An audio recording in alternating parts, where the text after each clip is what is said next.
రాత్రికి ఐగుప్తు నుంచి విడుదల కలిగించిన దేవుడు, రాత్రికి ఎర్ర సముద్రం పాయలుగా చీల్చగలిగిన దేవుడు, రాత్రికి పూరేళ్లను కురిపించగలిగిన దేవుడు, ఎడారిలో సెలవులు ప్రవహింపజేసిన దేవుడు వాగ్దాన దేశానికి వస్తే, నెరవేర్పు దగ్గరకు వస్తే రాత్రికి చెయ్యను, సంవత్సరాలు కూడా చెయ్యను, నిదానంగా క్రమక్రమంగా చేస్తాను. కారణం ఏంటి? లిటిల్ బై లిటిల్ ఒకేసారి ఇస్తే అది పాడైపోతుంది. ఎందుకు పాడైపోతుంది అంటే అడవి మృగములు నీ మీద విరుచుకపడతాయి, నేను చీల్చి పడేస్తాయంట. అదేంటి ప్రభా, ఎందుకు చీల్చేస్తాను ఆయన అంటే ప్రభు అంటాడు, ఒకేసారి కానీ హెచ్చింపు వస్తే, ఒకేసారి విడుదల వస్తే, ఒకేసారి ఆశీర్వాదం వస్తే, ఒకేసారి వాగ్దాన ఫలం వస్తే అది నీ పాలిట శాపంగా మారుతుంది.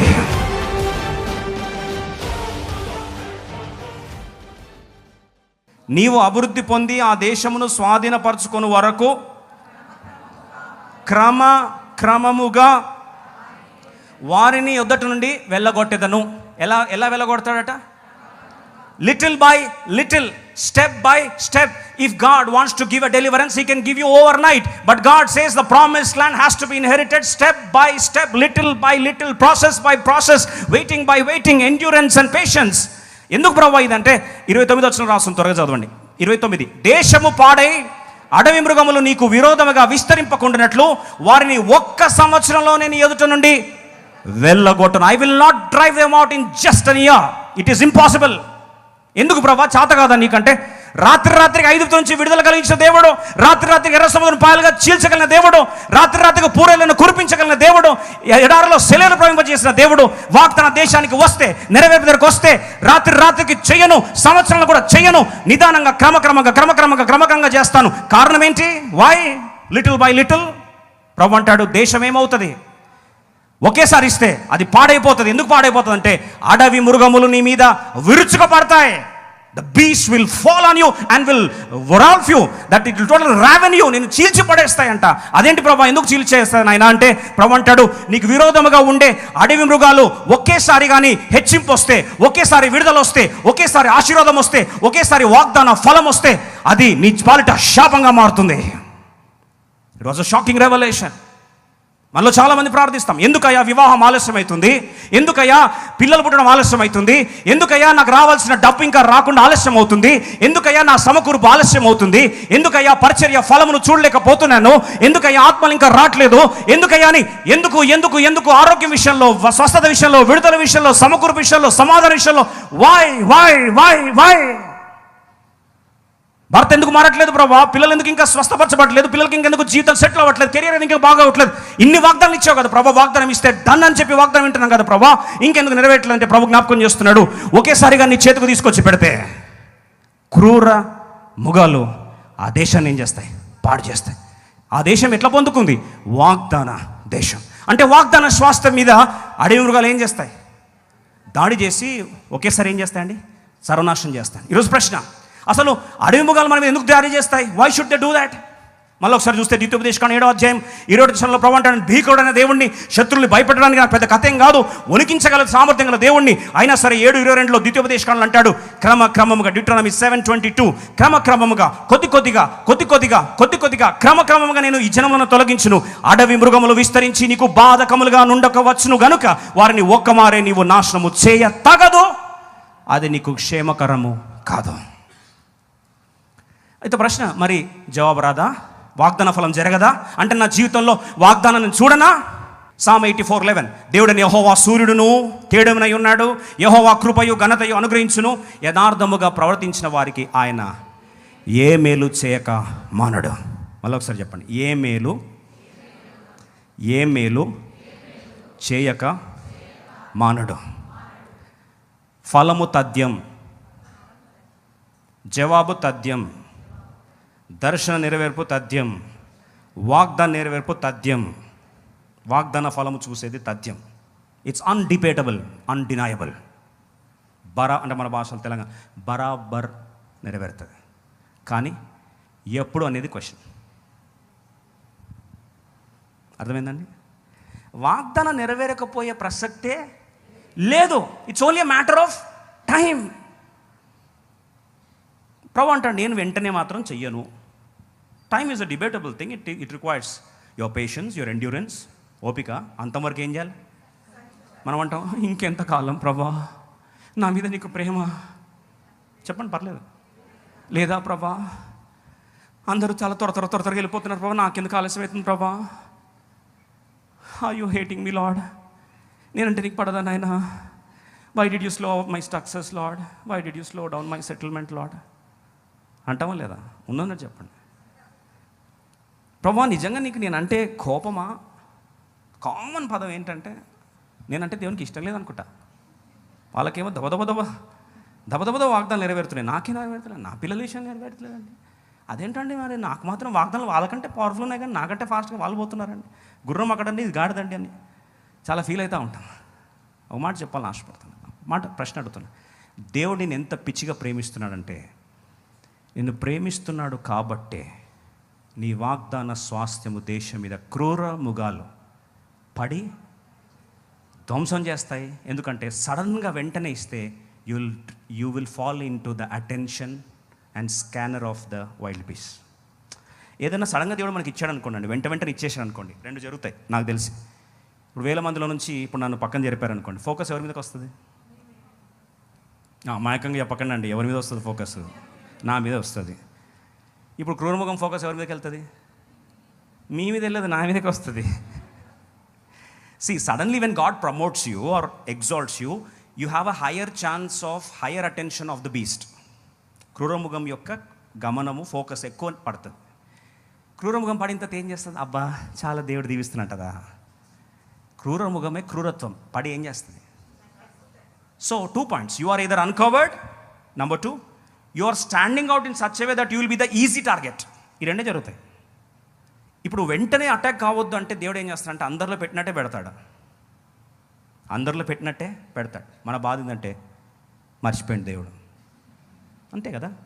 వాగ్దానం నెరవేరలేదు, ఇచ్చాడు. రెండే పాసిబిలిటీస్.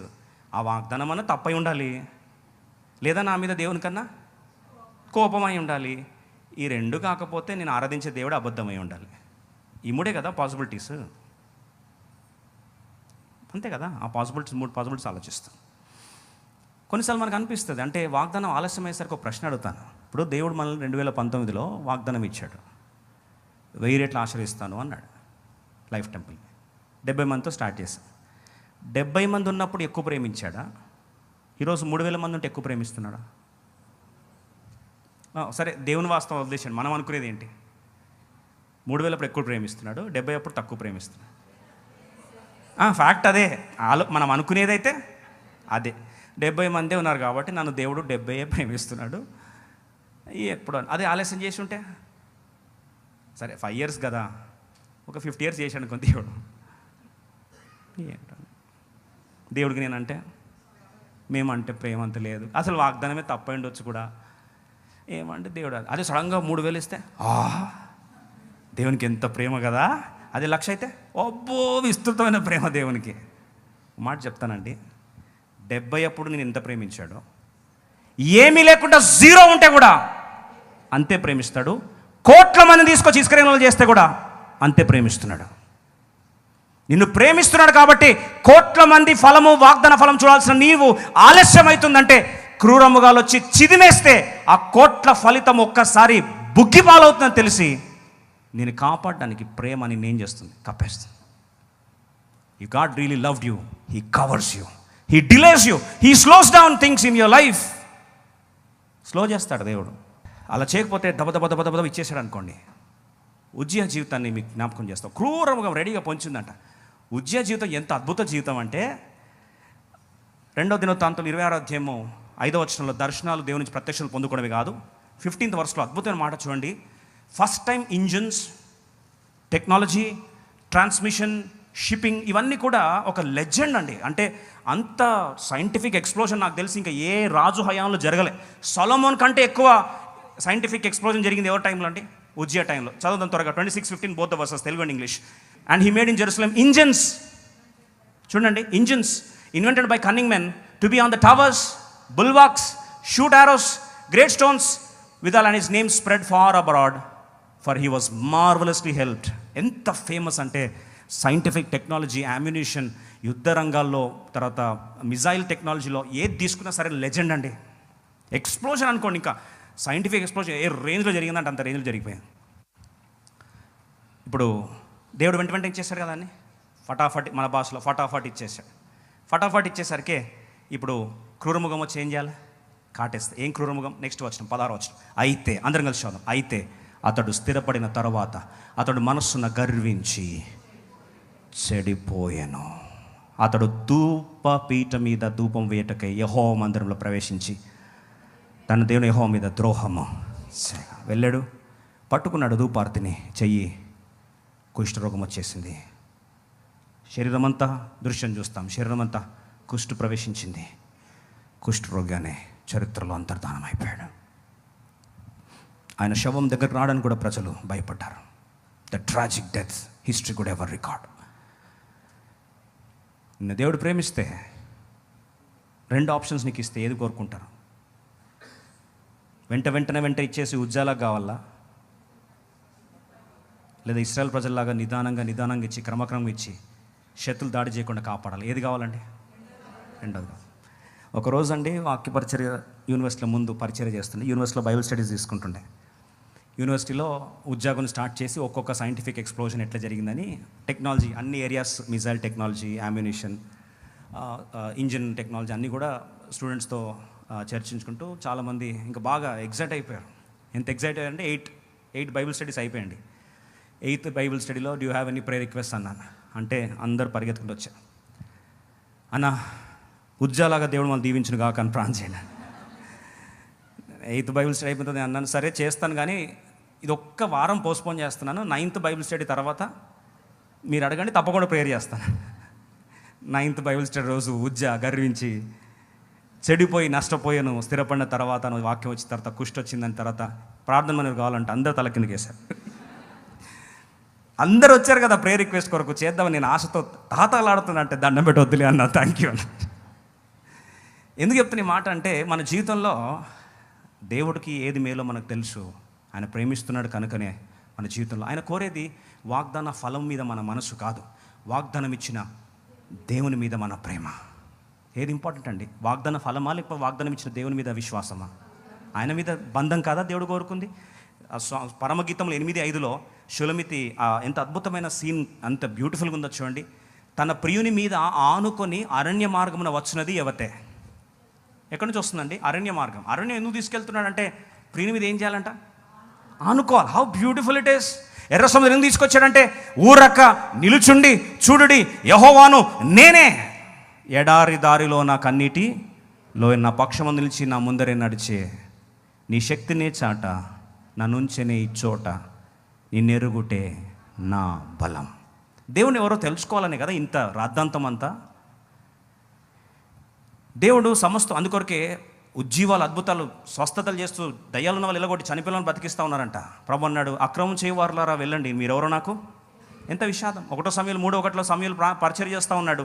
1 సమూయేలు 3:7లో రాస్తుంది, సమూయేలు ఇంకను యెహోవాను ఎరగకుండెను. He did not know who God was. God expects the relationship and to know him.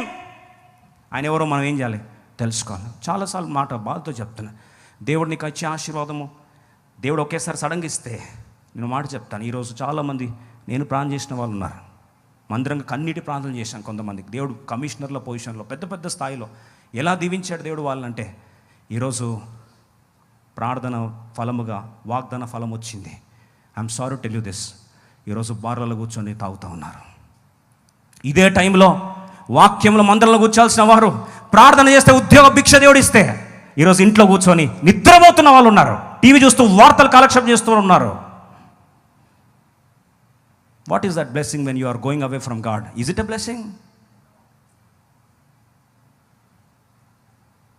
ఇప్పుడు ఆ క్రూరముఖము, అహంకారం అనే క్రూరముఖం, the beast of the pride, beast of success, beast of reputation, beast of materialism, beast of commercialisation.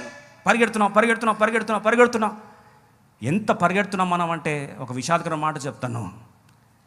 అల్టిమేట్గా బలమున్నవాడు ఓడిపోయేవాడే, వేగం ఉన్నవాడు కూడా ఓడిపోయేవాడే, కానీ సహనం ఉన్నవాడు మాత్రమే గెలుస్తాడు. ఈరోజు don't throw away your ball so soon. Don't throw away your race so soon. Don't quit your race so soon. దయచేసి విడిచిపెట్టి ఇంక నా వల్ల కాదని వెళ్ళొద్దని ఆ గాడిద పిల్ల మనతో ఏం చేస్తుంది? మాట్లాడుతూ ఉంది. ఒక మాట చెప్పి ముగిస్తాను. అది దేవుడు నీకు ఆశీర్వాదం కోరితే నీ జీవితంలో ఏదైనా సరే ఆలస్యం చేసి ఎలా ఇస్తాడు? లిటిల్ బై లిటిల్, మెల్లమెల్లగా దేవుడు ఇస్తాడు.